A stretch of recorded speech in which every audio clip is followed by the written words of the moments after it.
Well, for more, let's cross to Peter Sherlow, Director of the Institute of Irish Studies at Liverpool University. Thanks for being with us here on France 24. Hello. First off, there was violence again on Wednesday evening, but less so with the reinforcements, with the appeals for calm.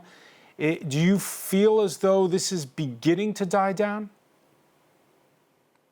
I think it will be dying down, and I think much of this violence has come from what are known as loyalist areas, areas that are predominantly Protestant. And we know that in those areas, many community workers and activists will be working very strongly to get this violence to stop. They will be challenging the disinformation, the misinformation. They will be challenging the violence.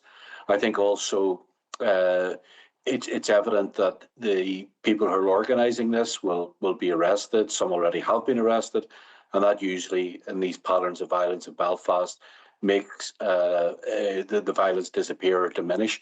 I think one of the fundamental problems is that what's picked up in your report is this is now a yearly occurrence, which costs millions of pounds. A bus was burnt the other night, costing nearly €800,000.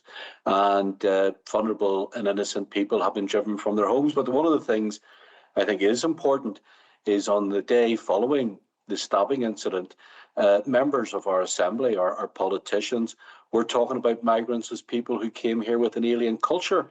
And as you'll know also, many of those people who were attacked and put out of their homes the other night are actually Christians, and they're members of local Christian churches. So that language of alien culture in our parliamentary system is exactly the same language which is being used by those engaged in these savage attacks upon innocent people. Yeah, has there been a legitimization of this kind of far-right speech more broadly? And is it a Belfast problem, a Northern Ireland problem, or is it a more broad British problem? Because there was far-right rioting last week in Southampton. There was riots last summer. Is this a Northern Ireland problem? It's fundamentally a problem of the power of social media. I think these issues, as you rightly noted, have appeared in the UK, but they're not uncommon in other parts of Europe. I think one of the things that's really important to understand here, that is what has changed in my lifetime, is the capacity of racists and groups allied to the far right are now unified across Europe. They are using the same material, they're using the same networks, they're using the same mobilization tactics right across Europe. And a lot of this information, which is anti-migrant, which stirs up this anger and this violence, is coming from states such as Russia, Israel, and other parts of the world. It is an attempt to undermine consensus across Europe. It is an attempt to undermine democracy in Europe. And it is an attempt to mobilize people into these violent activities so as to create a lack of cohesion within society.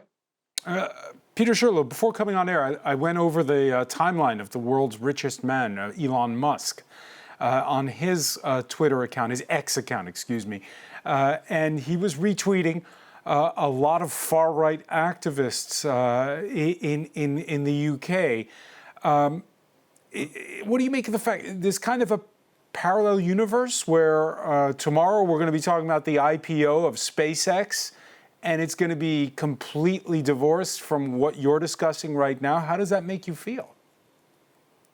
Well, I think if as reported yesterday in the media, a very prominent far-right figure in the UK called Tommy Robinson is presently in Russia with Elon Musk's father. And I think one of the things that we didn't make cognizance of, that we weren't aware of, is that many of these oligarchs who control social media are also putting out messages that are dangerous. They were putting out messages which in many ways are based upon misinformation and disinformation. And in many ways, they are promoting this ideology, which then filters down to the street. And I think one of the realities of why we have this type of violence is that the oligarchs are becoming richer and people in working class communities are becoming more deprived. And I think, you know, we need to, friends of mine tell me all the time, they report racist type activity on the internet, but it never comes down. They report it to Twitter, they report it to Facebook, and it's not taken down. So Europe has to get really serious about this now, because those young men who come out in the street in Belfast the other night are reading what's on X, they are reading what's on Facebook, they are being guided by people outside of their own country who are telling them that they care about them, but they don't. They're spreading a global ideology which has no cognizance or care for people who are deprived or people who are living in very difficult circumstances. And we saw on Wednesday the government ask the broadcast regulator Ofcom to pay particular attention.